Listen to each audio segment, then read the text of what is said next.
दलित दबंग स्वर और वक्ता मंच के तत्वाधान में आज एक कार्यक्रम समारोह का आयोजन किया गया है। क्या कुछ आज कार्यक्रम में था, इसके बारे में बताइए। देखिए, दबंग स्वर के चौथे एडिशन की शुरुआत के साथ साथ तीसरे एडिशन की शुरुआत साथ चौथे एडिशन की तैयारी और वक्ता मंच का शुभ कार्य दोनों अपने आप में एक सम्मानजनक कार्यक्रम हुआ है। वक्ता मंच ने हमेशा लोगों को सम्मानित किया है। ऐसी संस्था को बढ़ावा देने की आवश्यकता है।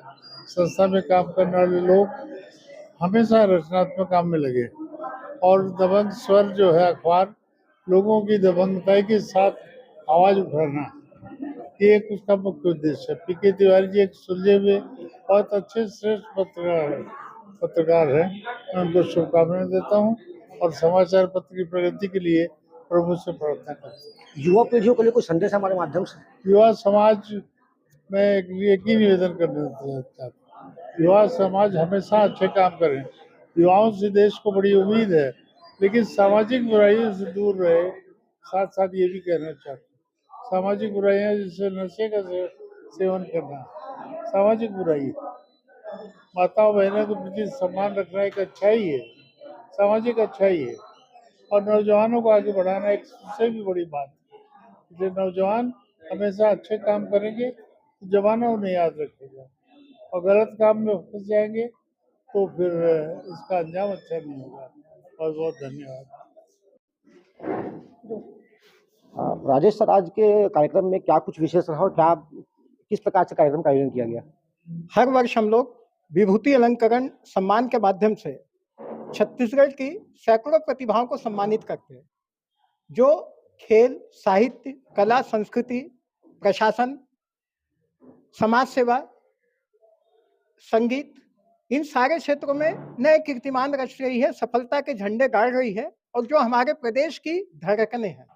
आज आदरणीय सत्यनारायण शर्मा जी, जो पूर्व मंत्री रहे, वो कार्यक्रम के मुख्य अतिथि थे, और डॉक्टर राजाराम त्रिपाठी, जो बस्तर क्षेत्र के प्रख्यात कृषि वैज्ञानिक है और औषधियों के प्रचार के लिए, भारतीय औषधियों के प्रचार के लिए विश्व स्तर पर काम करते हैं, उन्होंने कार्यक्रम की अध्यक्षता की। अन्य अतिथि भी थे।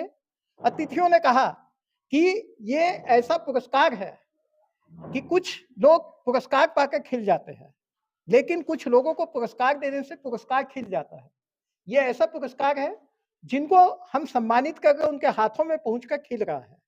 तो वक्ता मंच स्वैच्छिक स्तर की स्वयंसेवी संस्था है, जो जन सहयोग से काम करती है और जन सरोकारों से जुड़े हुए काम करती है।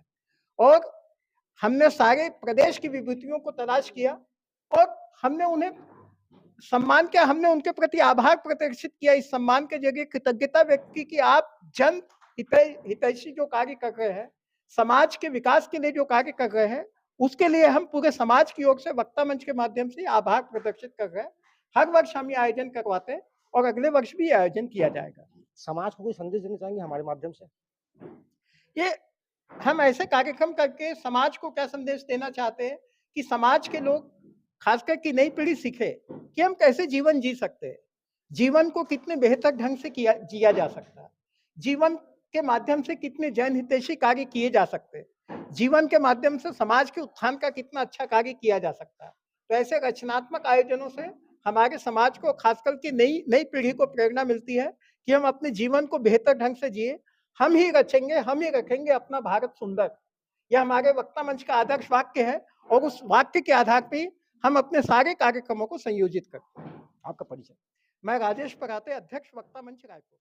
हार्दिक स्वागत है, वंदन है, अभिनंदन है। आपके उत्कृष्ट कार्यों के लिए हम यहाँ आपका स्वागत कर रहे हैं। निकिता राकेश जसवानी जी, सम्मान के क्रम को आगे बढ़ाते हुए दल्ली गांधीगा के साहित्यकार अब्दुल लतीफ खान जी, जो दल्ली गांधीगा के साहित्यकार है, शायद दैनिक दबंग स्वर और वक्ता मंच के तत्वाधान में, संयुक्त तत्वाधान में आज विभूति अलंकरण पुरस्कार सम्मान समारोह का आयोजन किया गया। क्या कुछ आज के कार्यक्रम में रहा और कितने विभूतियों को सम्मान दिया गया? आज के कार्यक्रम में लगभग 125 लोगों को सम्मानित किया गया है यहाँ पे, और ये वक्ता मंच और हमारे दैनिक दबंग स्वर की तत्वाधान में ये प्रोग्राम आयोजित किया गया था। इसमें अलग अलग तरह की विभूतियों को सम्मानित किया गया। सम्मानित ऑलरेडी पहले से भी थे, लेकिन उनको आज पुनः उनको प्रोत्साहित किया गया है। तिवारी सर, आपको हम ये जानना चाहते हैं कि आपको हम दशकों से पत्रकारिता करते हुए देखते आ रहे हैं। आप इस बात से नकारा नहीं जा सकता कि पत्रकार छत्तीसगढ़ में सुरक्षित नहीं है। पत्रकार सुरक्षा कानून की बात की जाती है और सरकार किसी की भी हो, चाहे भाजपा की हो, चाहे कांग्रेस हो, ये सिर्फ एक छलावा दिया जाता है। इस पर आपका क्या वक्तव्य है? निश्चित रूप से पत्रकारों की सुरक्षा का दायित्व तो सरकार का है और सरकार को करना चाहिए। कहीं न कहीं हम पत्रकारों में एकता की भी कमी है, जिसको हम सब पत्रकारों को दूर करना चाहिए। और एक और निवेदन करना चाहूँगा इस मंच के माध्यम से, उसके माध्यम से, कि पत्रकारिता साफ-सुथरी होना चाहिए।